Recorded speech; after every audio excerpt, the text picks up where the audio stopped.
Atirere. Nindirauga atirere. Andu aria akuhenia nimatweria ati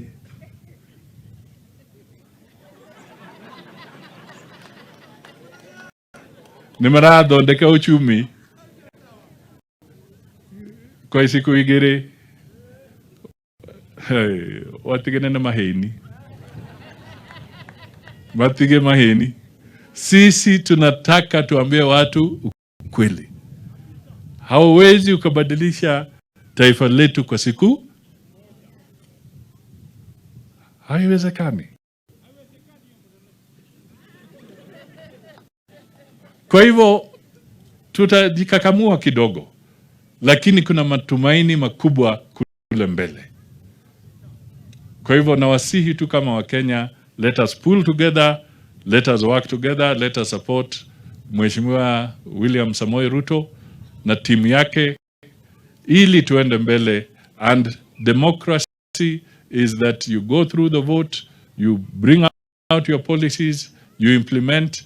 The next time the other one will bring out their policies.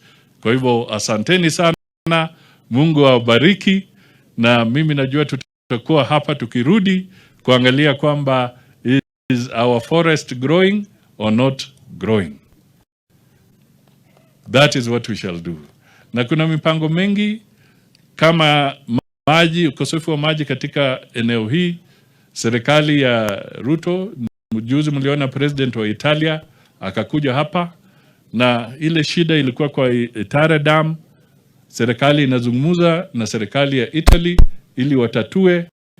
Wale jamaa ambao walikuwa wakijenga warudi wamalize hiyo mradi, maji yapatikane katika county ya Nakuru, isaidie wananchi wa sehemu hii.